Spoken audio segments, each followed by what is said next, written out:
राम राम दोस्तों, हर हर महादेव। आज हम सुनेंगे सोमवार व्रत की पावन कथा।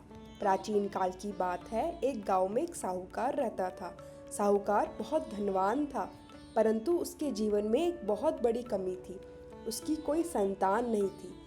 संतान ना होने के कारण वह हमेशा चिंता में डूबा रहता था। संतान प्राप्ति के लिए साहूकार ने भगवान शिव की उपासना शुरू की।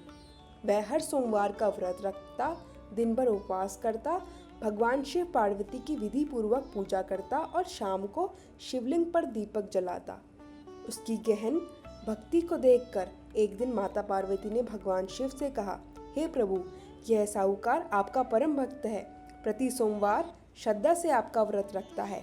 मुझे लगता है कि इसकी मनोकामना आपको पूर्ण कर देनी चाहिए। भगवान शिव मुस्कुराए और बोले, हे पार्वती, ये संसार कर्मों का क्षेत्र है। जैसे किसान खेत में जैसा बीज बोता है वैसा ही फल पाता है।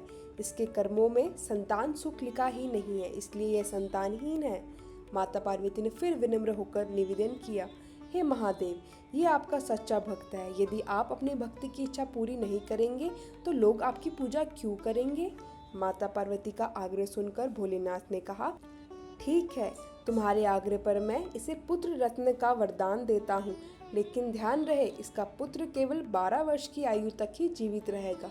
कुछ समय बाद साहूकार ने स्वप्न में भगवान शिव को देखा। उन्होंने बताया, तुझे शीघ्र ही पुत्र प्राप्त होगा, परंतु उसका जीवन केवल 12 वर्ष तक ही रहेगा।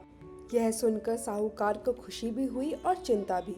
उसने किसी से यह बात साझा नहीं की, बस भगवान की पूजा करता रहा।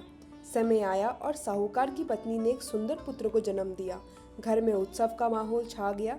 बालक बड़ा हुआ तो साहूकार ने सोचा कि इसकी अल्पायु को देखते हुए इसे सत्कर्म कराया जाए।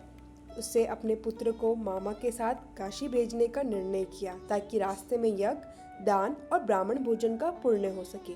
मामा भांजा काशी के लिए निकल पड़े। रास्ते में एक नगर आया जहाँ राजा अपनी पुत्री का विवाह कर रहा था, परंतु दूल्हा काना था। दूल्हे का पिता भयभीत था कि यदि दुल्हन पक्ष को पता चला तो वह विवाह टूट जाएगा। तभी उसने साहूकार के सुंदर पुत्र को देखा और मन में योजना बनाई।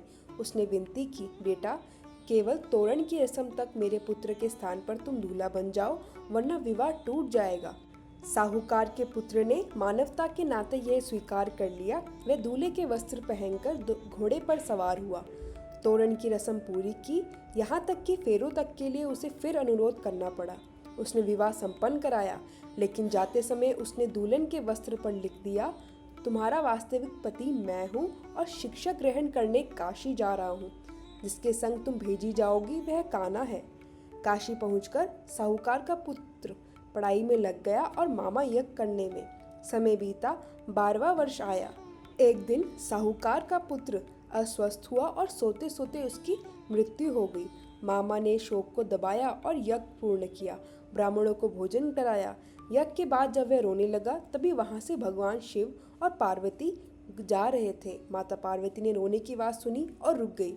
उन्होंने मृत बालक को देखा और पहचान लिया। प्रभु, यह तो वही साहूकार का पुत्र है जिसे आपने वरदान दिया था। अब इसका अंत हो गया है, कृपा करके इसे जीवन दान दीजिए।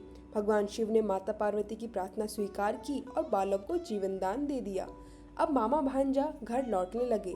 रास्ते में वह नगर पड़ा जहाँ विवाह हुआ था। दुल्हन ने अपने पति को पहचान लिया और उसे घर बुलाया गया।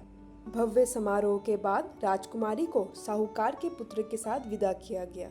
जब वह घर पहुंचे तो साहूकार और उसकी पत्नी छत पर बैठे अपने पुत्र की राह देख रहे थे। मन में सोच रहे थे, यदि बेटा जीवित न लौटा तो हम दोनों प्राण त्याग देंगे।